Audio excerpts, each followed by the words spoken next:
For everyone with an interest in MASH, or more broadly, steatotic liver disease, Surf's Up, Season 5, Episode 22of Surfing the MASH Tsunami. Our continuation of the EASL Congress review with the Healthy Livers, Healthy Lives initiative starts now. This week on Surfing the MASH Tsunami. The idea is that the professional societies collaborate around raising awareness both within the liver field and also taking it outside and going to the obvious first stops of endocrinology, obesity, management, but even primary care and cardiology. Because it's easy, double the diagnosed, it's easy to remember. It follows a little bit like what we did with Find the Missing Millions for viral hepatitis. There were lots of millions, but we just said the missing millions, and that caught on. Primary care physicians feel like they've got way too much to do and not enough time to do it in. And the last thing they're looking for is something else they've got to learn about and then something they have to do with it. How do we get these people to care more? So I think we need to think a lot more about integrated care, something we put forward in our review of multidisciplinary models of care. And it's easier said than done. It's easy for us to sit on this podcast and talk about everybody should collaborate. When we get down to the system, it's more complicated, but we need to be thinking about it. I think, wasn't there an article either in the New York Times or the Times about we should start to treat sugar like cigarettes in the way of it damaging health? There was. That was a great message, wasn't it? As we move further down into digitalization, and there's many more ways we can do that beyond taking a blood test. You can look at historic blood tests, and in particular, if you have multiple blood tests, I think you can refine accuracy by seeing changes in categories.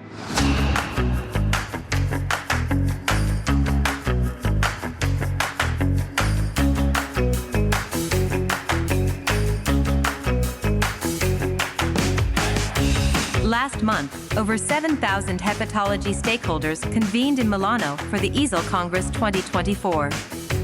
This week, join hepatology researcher and key opinion leader Jörn Schattenberg, liver wellness advocate Louise Campbell, pricing and forecasting guru Roger Green, and their guest, hepatology researcher and key opinion leader Jeff Lazarus, as they discuss the Healthy Livers, Healthy Lives project that was presented at the Congress. This week on Surfing the MASH Tsunami.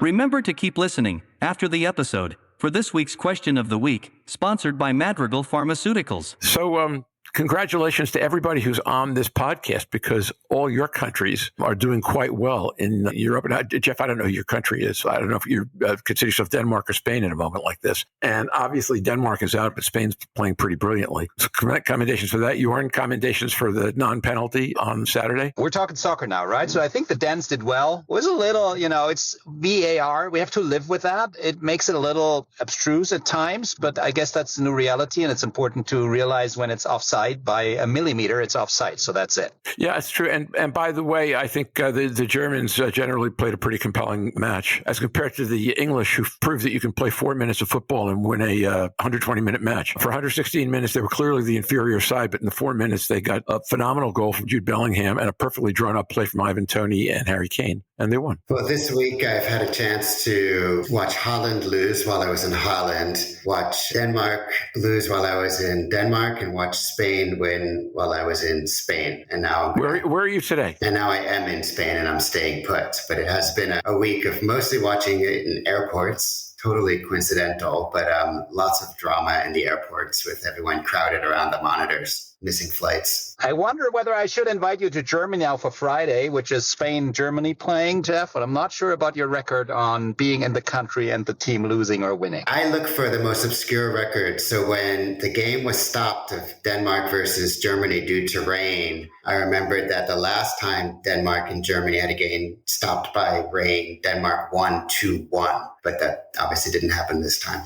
Obviously not. And the U.S., who set up everything to be a competitor, serious competitor in Copa America, probably goes out tonight because one of our guys did a stupid thing and hit somebody in the head 12 minutes into a match and wound up playing down a man and lost the match we should have won. At any rate, the U.S.'s soccer history is full of moments like that. At any rate, we have Jeff Lazarus with us, and Louise and Jörn are here, and we have Jeff for another 55 minutes. So I'm going to jump right into Groundbreakers and get started. Groundbreaker, one good thing, personal, professional, that happened in the last week.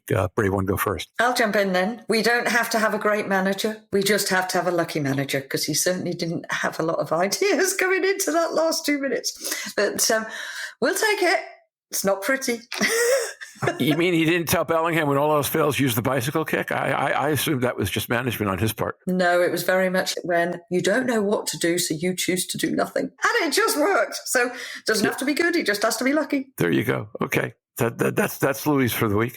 Next. Yes, I guess the professional one is really that following EASL, the Public Health and Policy Committee, which I worked with Jeff together on over the last years, has really taken up momentum again, new members joining. So a lot of activity there around EASL. Very happy around that. And I think this very closely links to what we're going to be discussing today. So I'm happy to see public health and policy aspects through EASL with new energy being brought forward. The downside of that is, of course, that Jeff is not part of the committee anymore officially, and I'm happy to see him here online today. Thanks, Jörn. So I'll be an observer on the committee, mainly in my role as leading the Healthy Livers, Healthy Lives coalition that we'll talk about on this episode. Roger and Jörn and Louise. But in non-work news, I was happy to take 5 days off last week and hike with the old friend of mine from WHO who taught me how to write. He's based in, or at least write academic articles. He's based in Cardiff. So we did 5 days of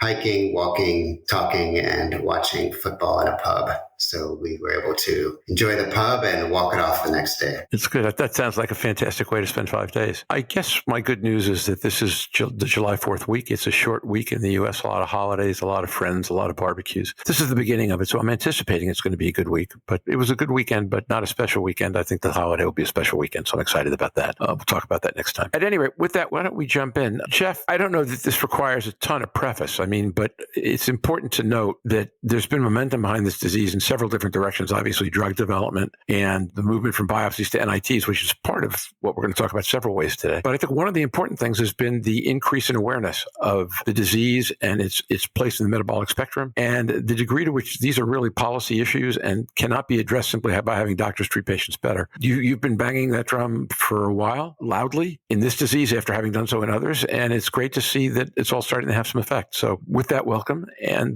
tell us a little bit about what you've been up to in the Healthy Liver, Healthy Lives Coalition, please. Thanks, Roger. The way you describe it, it sounds very inspiring and exciting and full of good news. And in many ways, it is. Having our first drug ever is for MASH. A MASH indication is amazing. And we've had now 2 World Health Assembly side events in Geneva. So this is the first time on the sidelines of the World Health Assembly that we've been able to talk about steatotic liver disease. When we did this for viral hepatitis many years ago, both when I was at WHO and shortly thereafter, it eventually led to us getting invited inside. And that allowed us to have sometimes 30 seconds, sometimes up to 1 minute and 30 seconds to be able to speak about the importance of viral hepatitis at a regional meeting of WHO or even in the World Health Assembly itself. So it's a step in the right direction. The first of such meetings was held at the EASL office. That was over a year ago. We talked about it on the program.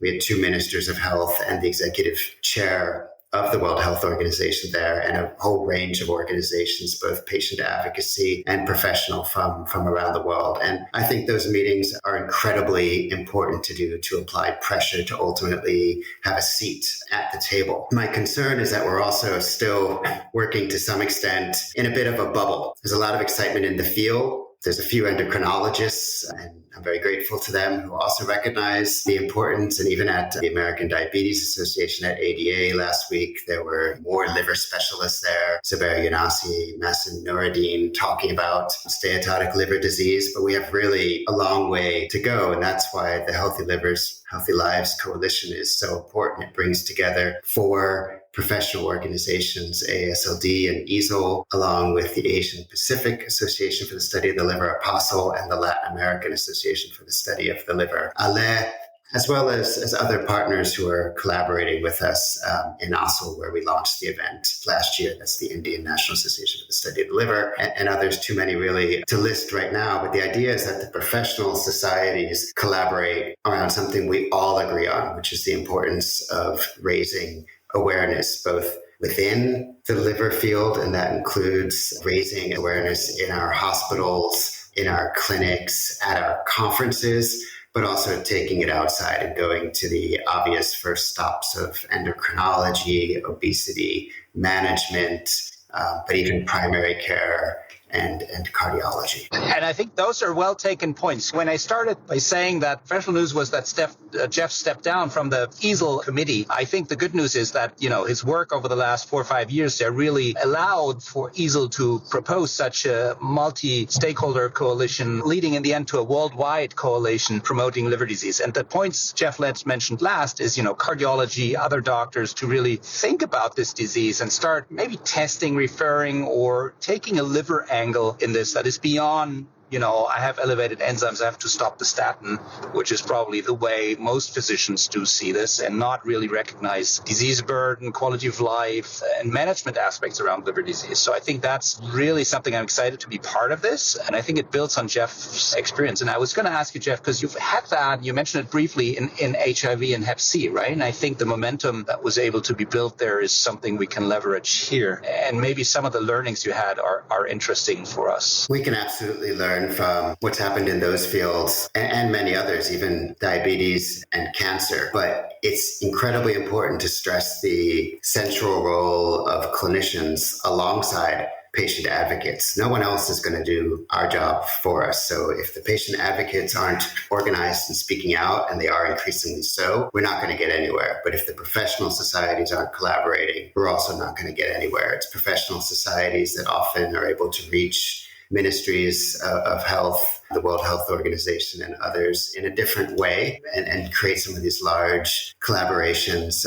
also along with other specialties and along with other patient advocacy groups. So that means bringing in diabetes, cancer, obesity, along with the liver organizations. So Healthy Livers, Healthy Lives is really trying to be an open, transparent, engaging, ambitious, and aspirational coalition. It has a light structure, so it's governed by 3 representatives of each of those 4 societies I mentioned, EASL, AASLD, APASL, and ALEH, including representatives of each of the governing boards. And we have a couple of key things we're going to focus on in the next year and a half. That includes, I would say, in addition to meetings at our own conferences, it includes a focus on World Liver Day on April 19th. It includes a focus on the World Health Assembly and having a side event there. And then we'll also contribute to other activities. And maybe a little later, I'd like to share about the plans for the first UN General Assembly side event that's now in the works.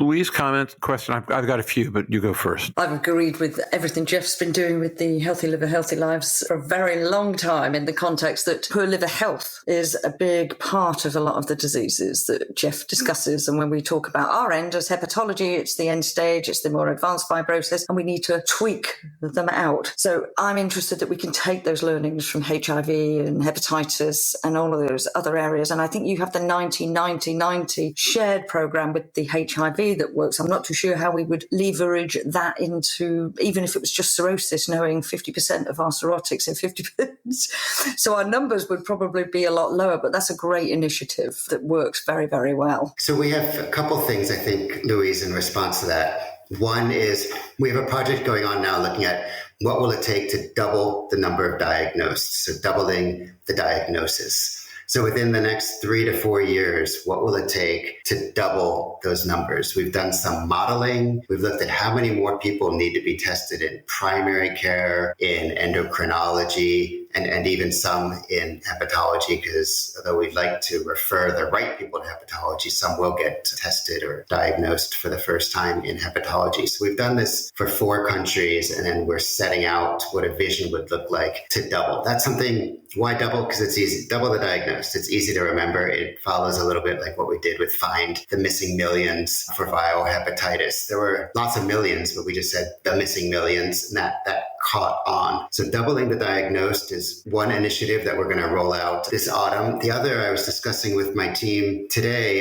we were looking at HIV, and in 2013, I published a piece on indicator condition guided HIV testing. And there were more than 25 conditions where more than 1% of the people with that condition were shown to have HIV, which passes the cost effectiveness threshold for testing everyone there. So this was based on a large cohort study called HIDES over many years. And then we published the list. And it was interesting to go to rheumatology, neurology, even dentistry and say, if you're finding people with this particular disease, you should test them for HIV. What are some of these? Some of them are very obvious, right? Tuberculosis, Kaposi sarcoma. But recommendations came very late, even for the obvious conditions, and very, very late for the ones that we were showing more than a 1% prevalence. So we're looking now at the World Health Organization's best buys. What are the cost-effective interventions? Because that's often what politicians and decision makers need to hear. It may make good sense. It may be good for health, but they need to hear that it's cost-effective. And we're running analysis, for example, like, is it cost-effective to screen and diagnose everyone with type 2 diabetes? We know that the prevalence is often 60 or even 70%, the prevalence of MASLD. Fibrosis will be a little lower. But what will it take to convince decision makers to put out a recommendation and say, actually, we should test everyone? And mind you, there's resistance. There's resistance from endocrinologists. There's also resistance from hepatologists, because with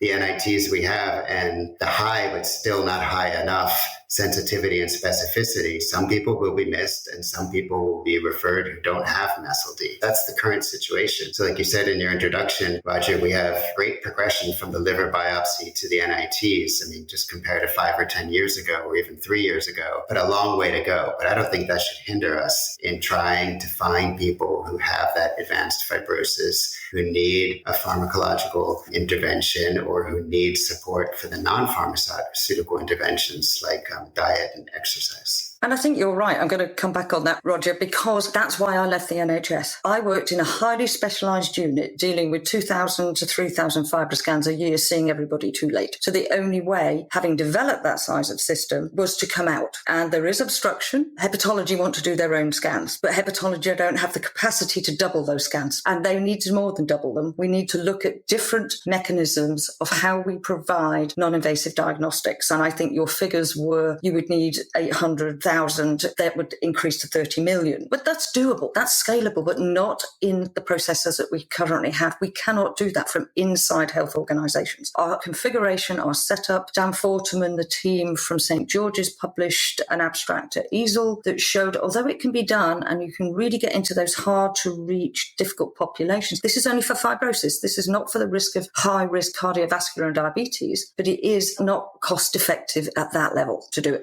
with the way they're configured. But this goes back to the importance of political will. I mean, I hate to say where there's a will, there's a way, but I really think there is. And let's take a look, Jörn, at like viral hepatitis. So there's a lot of people who needed to get tested. They were antibody positive. They were told that they had to come back. They had to give another blood sample, and then they were tested, given confirmatory testing. It was a long process stretching not just weeks, but often months. Then you look at what can we do with point of care. You put a gene expert into the field across sub-Saharan Africa where there's a scarcity of labs. You had a lot of gene experts with excess capacity because they were out there for TB or HIV viral load, and you start testing for hepatitis C. Now you have countries like Australia that are rolling out gene experts, the decentralized testing, confirmatory testing for hepatitis C all across the entire country. So we have point of care testing that can work, which you know very well, Louise, with the FibroScan, among others, that can work in the field. So if there's a will, there's a way. Remember, even in low-income countries where the cost-effectiveness threshold might even be as low as 1,000 per life year,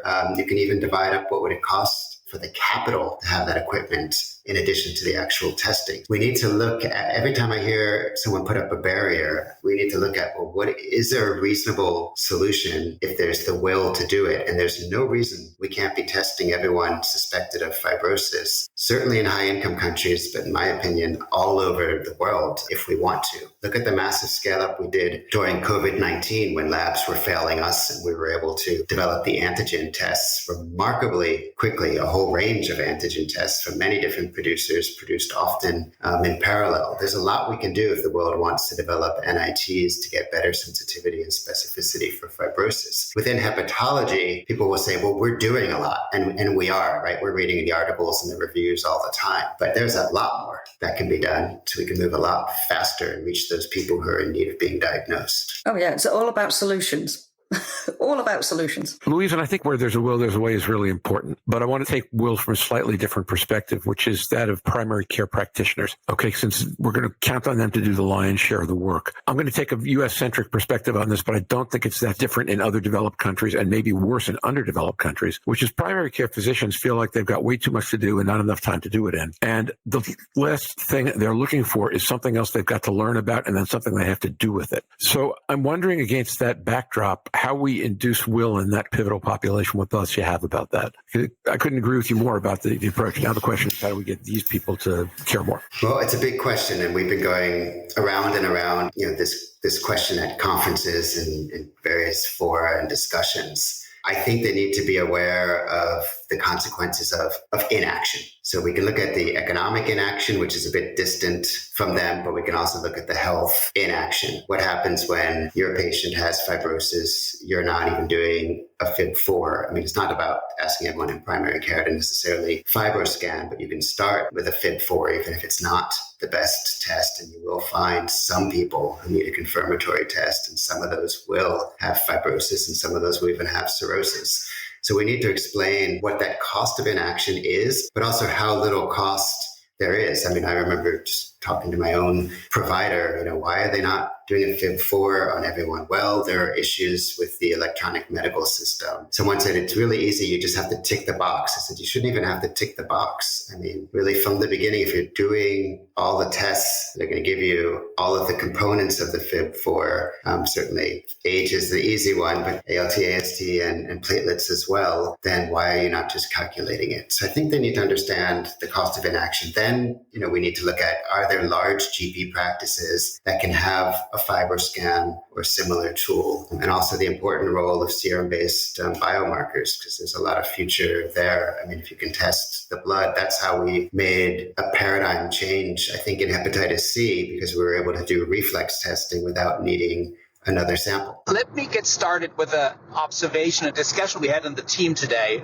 Jeff, and it's actually around the cost of inaction, but also, of course, we got to prime the field to be ready for action. Because one of my physicians was saying, my patient came back to me totally upset because we wrote that he had significant fibrosis. So his elastography was above 8. We felt we should send the message that something has to be changed. But we got to then provide the tools to empower the patient to change things. If we do think it's not the hepatologist that will take care of the patient. So his stiffness was below 10, but slightly elevated. And we got to be ready to handle all these patients. I think that's where some of the pushback comes from the field, where they're saying, well, we can't manage all these patients. So I know you thought about this, or any comments? Well, first off, do we not raise awareness because, we don't have out-of-the-box solutions? I mean, if people have these diseases and conditions, they need to know. And I think we do have the solutions. So for that patient, there might be a digital solution, a recommendation of supportive apps if the person needs to lose weight or to exercise more. In some countries like the UK, where you are, Elise, Orca and others are approving apps that can be prescribed and reimbursed. That's something that needs to go faster, but there's certainly non-pharmaceutical interventions that can be recommended. And if the person needs the support, and this we learned a lot from the HIV field, there's social prescribing, and there's some debate about how much it works, but this would be linking the person to the right community service. So, for example, in the Basque country, I'm in Spain now, in that autonomous community, HIV care goes hand in hand with the Ministry of Health and the Ministry of Social Welfare. So you're also getting the kind of social support you need along with the health support you need. So if, again, the patient you have, Jörn, comes from a challenging social situation, they might be linked up to a community food pharmacy or some other kind of service. And people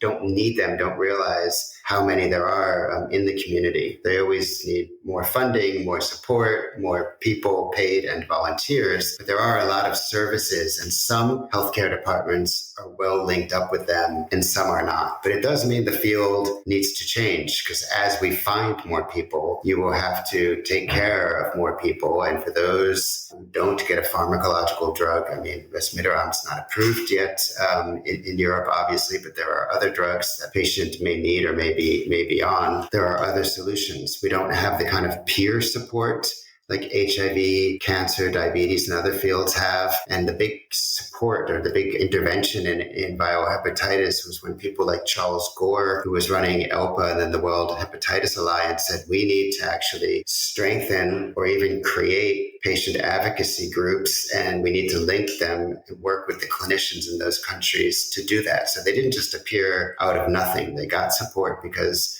clinicians like yourself help them. And I know you personally work quite a bit with patient advocacy groups, but a lot of your colleagues across the country and across Europe don't. And that's the kind of change we're going to need to do from the liver field. So there's digital solutions, there's community solutions, there's peer solutions, and probably many others that I'm not thinking of right now. Yeah, and I agree. And I'd really like your comment about the digital therapeutics potentially. And as a team in Homburg, we're working on this now. So I think there's many offers we can do. And I think just to go in on the primary care, they do have an awful lot to do. And we're going into primary care areas at the moment. But what they've really taken to is the specialist knowledge of those nurses going in and being able to talk to them about livers, being able to talk to them about what we're looking for, what we're finding, and how it relates to their practice, and to look in the not routine areas of alcohol and that, and opening up that discussion. And all of the patients so far have really been accepting of, I might not have the best social environment, I might not have the best green space environment, but how can I make small changes that can make a difference to my liver health? That's really important at primary care level, because not every patient is going to need to be seen by a hepatologist a lot. Some are going to go to endocrinology, cardiology. And I think on the new combined guidelines and clinical practice for MASLD, there was a suggestion that if their CAP is very high, but their fibrosis is actually quite low, that you review them in a year's time. So again, that discussing that management that they can do in the community by putting in people with knowledge, because it's better to do that, I always find, than to try and spend years upskilling, because they try to upskill in so much. It's certainly a very good one. But Louise, I think we're looking at like these individual cases. And so each time we do need to think about the individual management. But if we're really going to change things in the field, this is where the innovations come, like integrated care. If that person has an alcohol issue, it's not just the hepatologist they need to see. They need to see addiction specialists, addiction management, addiction centers. If the person has an eating disorder, it's not just the hepatologist, it's obesity management specialists, it's nutritionists and dietitians. So I don't want to say it's the good thing about MASLD, but the good thing is they're probably going to have something else, and you're going to have some kind of team care, which means that it's not all on the hepatologist. It's on the endocrinologist, the addiction specialist, the obesity management specialist, the primary care doctor, maybe the cardiologist, and others to find those solutions. So it means that for every person you get into the hepatology department, if they don't have advanced fibrosis and need your specialist care, there's another place in the system for them to get that care. And even if they do need your care, there's still another place, most likely, where they're going to need care, because there's a pretty good chance they have diabetes or are overweight. And so on. So I think we need to think a lot more about integrated care, something we put forward in our review of multidisciplinary models of care. And it's easier said than done. It's easy for us to sit on this podcast and talk about everybody should collaborate. When you get down to the system, it's more complicated, but we need to be thinking about that. And so that's something the hepatologist can be looking at, is like, how do I do this? How do I handle reimbursement? Who's the lead healthcare provider on the team? And I think when we crack that nut, and some centers we'll start to see bigger and faster improvements in the field. The other issue we need to address, and you might say this is really hard for liver specialists, but HIV and others did it, is to think about the system, we're living in. And just yesterday, the New York Times had a really great article about junk food, about the importance of front of package labeling, about the targeted, what they call the aggressive marketing to poorer and marginalized populations of processed and ultra processed food. We can tell people all we want, what they should eat. And that's something we do try and do in healthcare centers. But we also have to start looking at the environment we live in. And doctors can make a huge difference if they start writing individually, in groups and as associations, op-eds, engaging with their health commissioners. For example, in New York City, we have a great health and visionary health commissioner who launched the Healthy NYC plan with a goal of increasing life expectancy for everyone in New York, reducing diabetes, so on and so forth. No mention of MASLD MASH. So we're engaging with him, but we need clinicians to engage, because when we start to get these top-down approaches, it'll help us. Because what you're describing is great, but it's very much a bottom-up approach. With you and Jörn, give an example of a single patient, probably an archetypal patient. So there's probably a lot of people like that. But how do we address this particular person? We need to look at some systemic changes at the same time. And there's no reason we can't change the system. Just look at a cigarette package. And remember, there was a time when countries didn't even report their ingredients and didn't even tell you how much sugar or how many carbohydrates were in a particular serving. So things have changed, but we need, from the liver field, to identify what are the most important changes and work to change them much faster. I think, wasn't there an article either in the New York Times or the Times about we should start to treat sugar like cigarettes in the way of it damaging health? There was. That was a great message, wasn't it? Why do we not have warning labels on white sugar, on sugar we're adding, sugar packages, what we do on cigarettes, and look at the damage from adding sugar to food? It doesn't say never do it, but just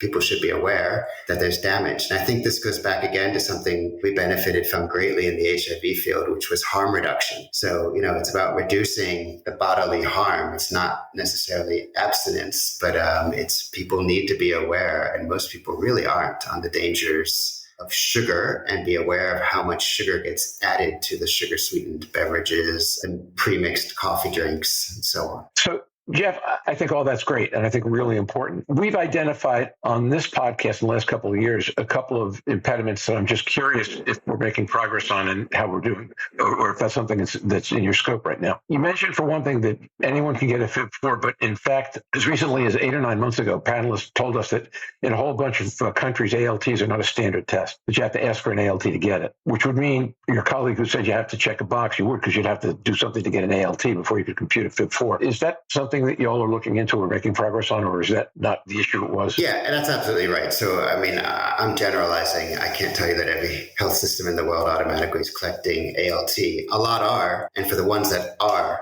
I think a FIB4 should be calculated. And I've had some great discussions with people who have made some very cogent arguments as to why that shouldn't be the case. So that's my opinion, that's their opinion, and we need some unity in the field that where ALT, AST, and platelets are collected, a FIB4 is going to be calculated, and your nurse practitioner or your doctor is going to know what that means and what a next step should be. Remember back in, say, the early 2000s, 2007, 8, 9, there were activists who said, don't test people for HIV if there's not treatment readily available. They were wrong, because you can prevent, and then you can also build a basis for greater advocacy for making treatment available. If people knew that they couldn't find out, they didn't have access to a very simple non-invasive test to know if they have fibrosis, because ALT isn't one of the tests that's automatically included in lab work. Maybe that'll start to change. It's not that expensive to add ALT on. And I'm not saying every health system will or can, but certainly the ones that do should calculate that. So we're in violent agreement on that, that everybody should be getting an ALT for exactly the reason that you say. Two other thoughts I had. First of all, I was intrigued, but we had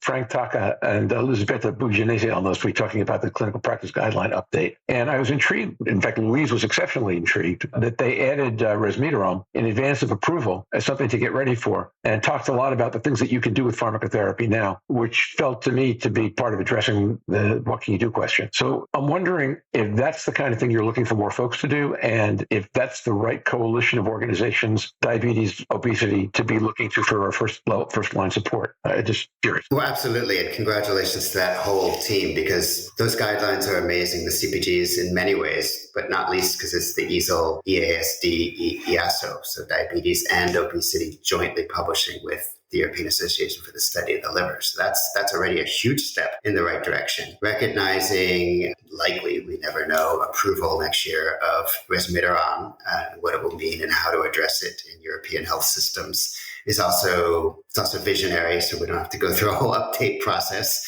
in a year. So I think that was great. What I'd like to see more of is what can you do when you prescribe resmetirom? So what else can a hepatologist, another prescriber, do in terms of non-pharmaceutical interventions? Going back to what Jörn said, what kind of digital support? Will they also get an app? If they're going to get an app to help with their adherence, can it also have some hacks about, have you taken enough steps today? Are you eating healthily? There's plenty of great apps in really every European language on diet and exercise. So we're going to use those apps or websites or even the own hospital's tools, digital or pamphlet or otherwise, so that we can have nutrition-aligned drug rollout, because the relative efficacy of resmetirom is fairly low, but I think we can get the real-world effectiveness up if we're also doing what we know works, which is nutrition and physical exercise. Maybe we don't know yet. Maybe there'll be an added motivation to do that. If you realize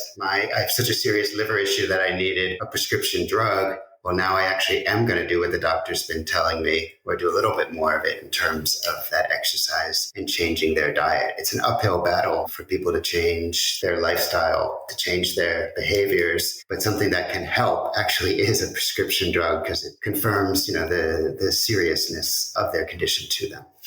Yeah, I think that's right. Also gives them a better sense that there's something they can do that's working. Louise talks about using how you can track people with FibroScan and see that they're improving their liver health, that having a statin and taking, or having the drug and taking test might do the same thing. So, Jeff, one of the other initiatives I was really intrigued by, and this seems to me that it would be sexy to the public policy people if it's workable, is some of the work that I know Alina Allen's one of the people who's been doing this in the States, and Hannes had a paper on this at EASL last month, on the idea that we might do better, as well as or better than FIB4 with simple data that we're collecting on patients already. Yeah, I was at the presentation from Hannes's team, and yeah, it's great to know that, Perry Jeunesse and others, Alexander Krog, through Liver Screen have been looking at this. You too, Jörn, so you can add in about the additional fibrosis tests that are being developed and are being tested. But we have a lot of data, and we could probably do more than using just the basis of the FIB4. So we need to test what we're already collecting, but then also look into how we can develop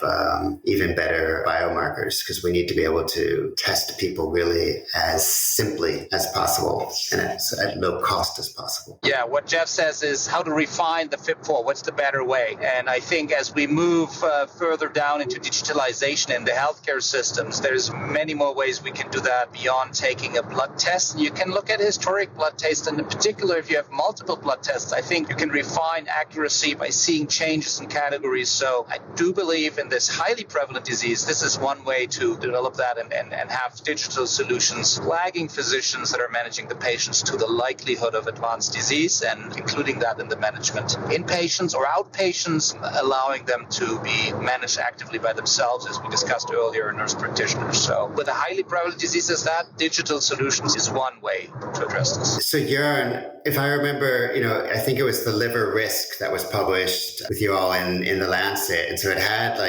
age and gender, but then it had another half a dozen standard laboratory variables. And I think you had mentioned that, well, not all were collected necessarily in Germany. They are all collected in some countries. Is that right? It was 8 different variables. Yeah, so that's of course the shortcoming. If you just ask the machine, give me the best test based on a big data set, you get something that might not have applicability. So you got to start dropping variables and see how they perform. And that's the challenge in real practice then. You might not have everyone within 3 months or let's say 4 months. And how you design those research questions is then crucial on how to be able to implement them in clinics. So very practical ways I think are needed here. But the point then is, what you really said, Roger. So Hannes, had a new proposal that they found is working better than FIB4, and it needs to be tested in more cohorts. Jörn has worked, on this study that Perry Jeunesse and others led through Liver Screen that has 8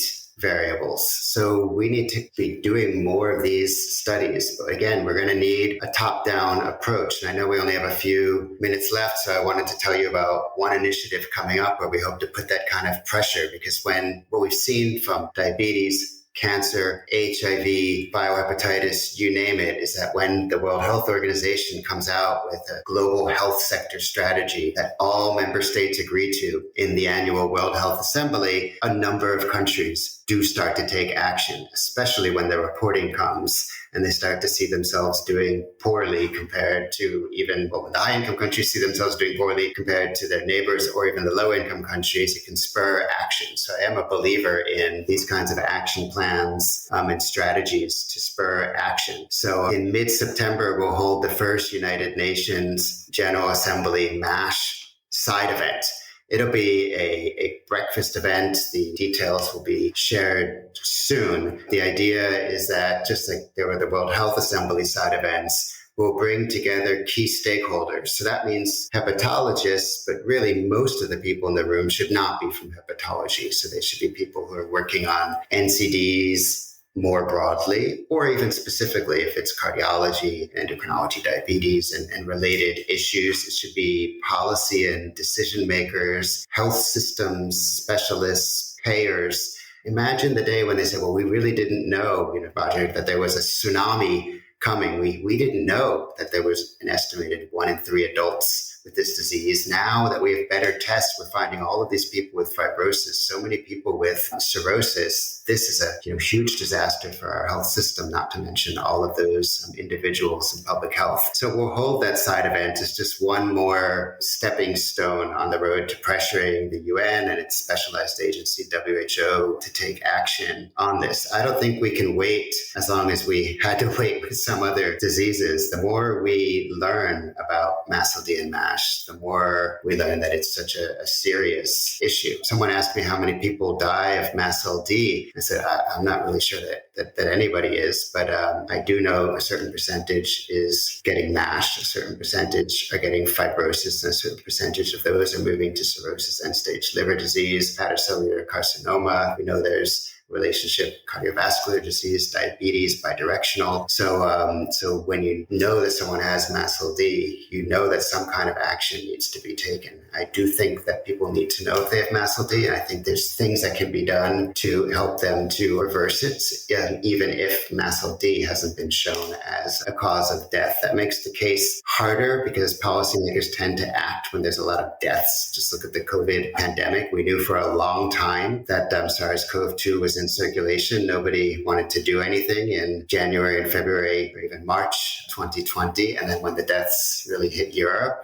action was taken. We're not going to see anything like that and in that way with MASLD MASH, but we are already seeing it as a leading indicator in some countries for liver transplant, increasing the indication for liver cancer. Those numbers really can't be denied. We're seeing it in the new GBD 2021 data. We're seeing it in the US transplant data, the Spanish transplant data. So that event will happen during the UN General Assembly. There'll be another event at the World Health Assembly, a side event. And the goal is to have a seat at the table. The goal is to be not in some hotel or in some secretariat banging on about this with hopefully some WHO and Ministry of Health officials there, but actually be in that room and explain the urgency, but also explain that actually a lot is being done, but we do need to name this disease, put a name on it at the UN, at WHO, and then associate an action plan and a strategy to end it as a public health threat.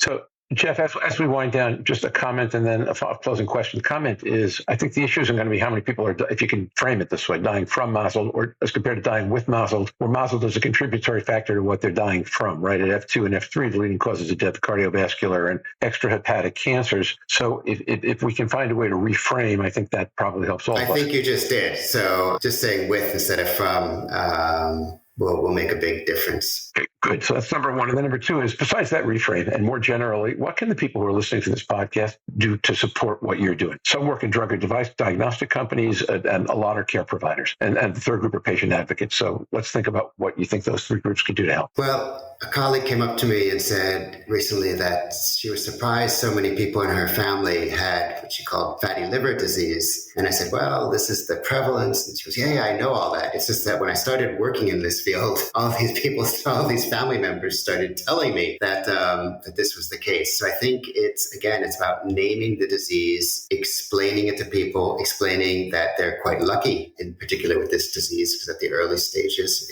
it's almost always reversible, and the early stages it can be reversed with few or no pharmacological therapies with few drugs. I think for those listening who aren't in the liver field, there are easy things that can be done to test. We've already talked about the FIB4, but there are also other tests that can be done. Also in other specializations where they can order an ELF, order a FibroScan, do a FibroScan, and so on, and do similar tests. And then I think for anyone working in other fields, it's important that those action plans, strategies, clinical practice guidelines include something on MASLD and MASH, and that when we're holding events in isolation, but we really should be holding these events jointly. So when we held one World Health Assembly side event on liver disease, or particularly steatotic liver disease, there were half a dozen on diabetes going on at the same time. So we should be in the room with them. They should be in the room with us. It's all part of the same health issue, because we're not going to make those changes just sort of banging the drum alone. Okay, that's fantastic. We're at 11 o'clock, which is our closing hour. So Louise, Jeff's going to jump. Thanks for having me. Before I jump, I'm just going to put it out there, and then you can let me know offline. From the LiverAIM coalition, where we have partners, both industry